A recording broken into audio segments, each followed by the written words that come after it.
Hey guys, I'm Roget, and this is my rant. We believe in the diversity of thought here on this channel. So, the topic that I want to talk about today is finance related, I know, another stock market topic. I made a couple videos a while back about two videos, both 5 dividend paying stocks. I have more dividend paying stocks than ETFs. It's a little bit more risky to do things that way, but that's just what I'm doing right now. I have about 20 in ETFs and 80% in other stocks and stuff. But I might like flop those or like do 50-50 in the future. But as of right now, I'm holding them like that. Again, I'm not a financial expert. This isn't meant to be financial advice. This is just what I'm doing. And you can invest more in the ETF side, which is less risky than doing more dividend stocks. But I'm a big dividend guy, and I like to analyze companies, and I like to look at them and see like, oh, it's a good company, good fundamental analysis, good balance sheet, good track record, they have strong fundamentals in their business and stuff like that. So that's what draws me into dividend paying stocks, and I think they have a place in everybody's portfolio. But in terms of how to start, when you want to start your investing journey, kind of like how I did, I basically invested into small companies that were under $10 a share, and then ETFs. I just wanted to get a little exposure when I first started back in like the summer of 2019. And this video is going to be about 5 ETFs that I have owned in the past and currently own right now, and so like what they're all about, what some of their dividend yield is, like their yielding percentages for these ETFs, along with some top holdings in each one. So let's get into it.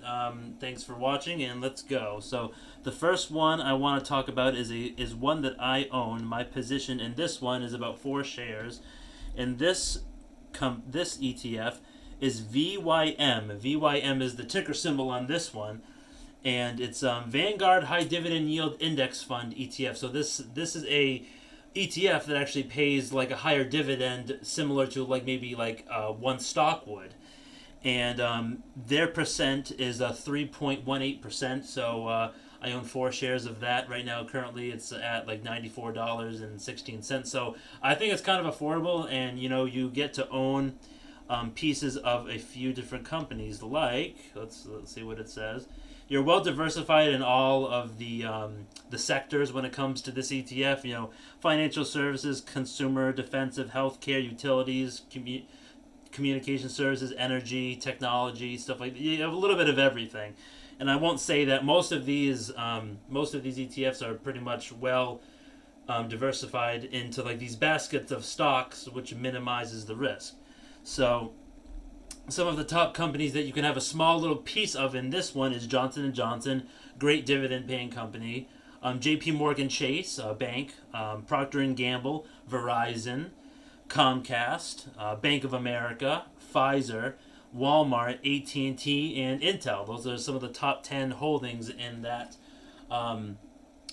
ETF. So that is a little bit of information about that. It's pretty affordable. I own 4 shares of it. So let's move on to the next one. The next one I want to talk about is, let's see here. I'll just pull it up here on my handy dandy.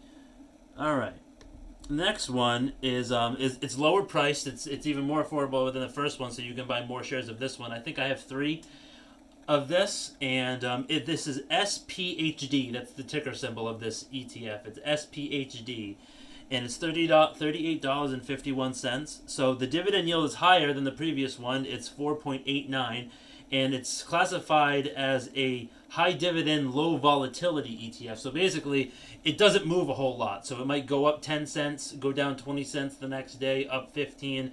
It's not like a big mover. You're not going to buy it at 38, and it's not going to rocket up to 100 in half a year. At least I don't see that happening. I could be wrong. Correct me if I'm wrong. But yeah, so that's a little bit of information about that. It's Investco S&P 500, so it invests more into those S&P 500 companies. And I'll just give you a little information about the top holdings in this one. It's a little similar. It's a little different. Let's see here. So Dow Inc. So invest in the Dow, and Huntington Bank Shares Inc. I'm sure that's something. Iron Mountain International Paper. International Paper. I actually own that stock in my portfolio as one of my dividend stocks. Altria Group, Lumen Technologies, ExxonMobil, so another good stock that's actually rebounded recently, energy stock. Vornado Realty Trust, the Interpublic Group of Companies, and then Philip Morris International. There's differences in this one, and then when you look at it's this ETF has holding it is comprised of every sector. The last one that I did, VYM, not every single sector was in it, but it was. So this one has a little bit more variety in this one. So yeah, that's a little information about that one. So let's go on to the next one. So I wanted to put this next one in here for those people interested in the future of some tech stocks or technology, or this is called the Next Generation Internet ETF. It's ARK. It's ARK Next Generation Internet ETF, and the ticker symbol is ARKW. And it's right now it's trading at $164.58 a share, and the yield is lower on this one.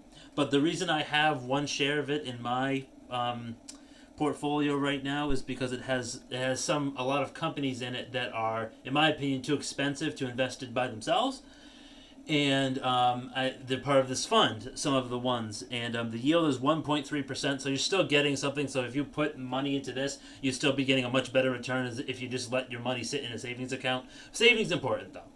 So going over to the top holdings of this one.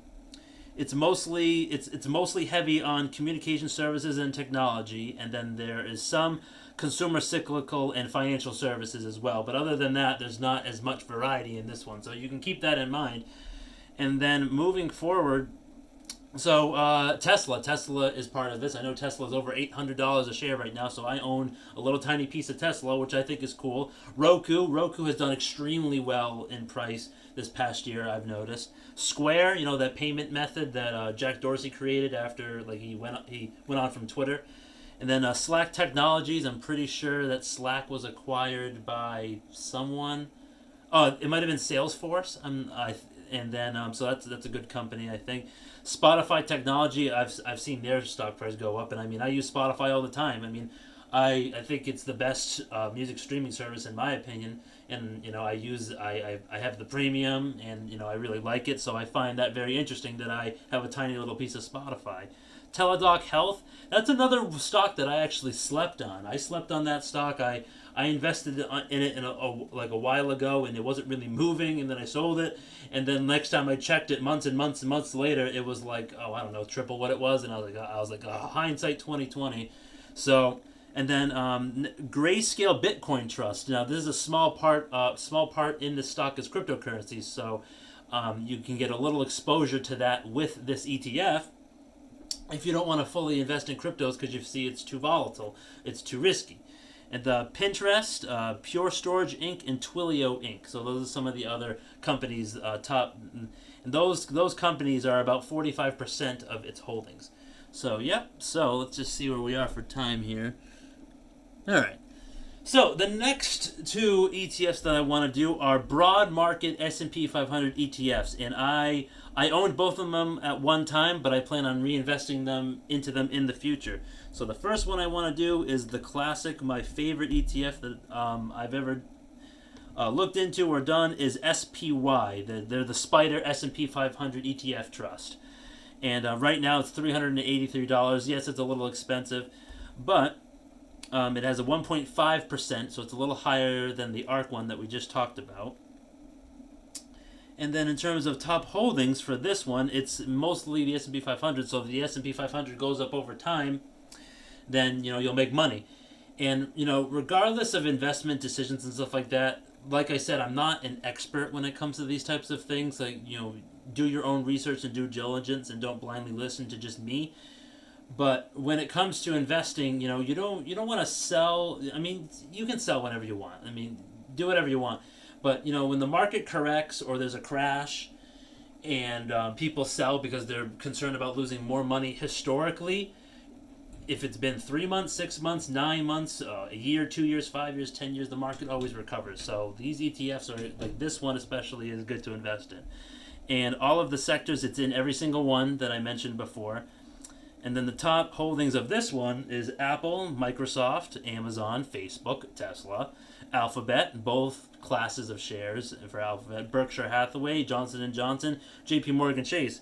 So that's just that. Those 10 companies are a quarter of all the 500 companies in the S&P 500, and they're really leading the charge when it comes to most of those companies. So, like I said before earlier in the video, ETF investing is less risky than having huge amounts of just stocks like I do. But I like to, no risk it, no biscuit. I like to take a little bit more risks sometimes. So that is SPY, and then a slightly more affordable one that's very similar in my opinion is VOO. That's the ticker symbol. Vanguard S&P 500 ETF. They're $352.67 at the time of me recording this video. It's a 1.54% yield, so it's still better than a savings account. And then the holdings, again, they are well diversified in every sector. And it's similar but a little different for this ETF. So the top ones are Apple, Microsoft, Amazon, Facebook, Alphabet, both classes, Berkshire Hathaway, Visa, JP Morgan, and Johnson & Johnson. So it's similar. Like it's similar holdings but a little different and stuff like that. And that's that. So those are the ETFs that I have I own currently and have previously owned and thinking about reinvesting in the future, depending on how some of my other positions do, stuff like that. So guys, I really hope you enjoyed that video. If you like content like this, I want you to hit that like button. And if you didn't like the content, if you didn't like my face or my Patriots shirt, just remember to smash that dislike button. It gives me a chance to improve, make better content, make more content, and then just get better overall with what I'm doing. Alright guys, if you want to see more content like this, hit that subscribe button. It's free! And that bell notification right down there next to it. It might work, it might not. Alright guys, have a great rest of the day. Be money smart.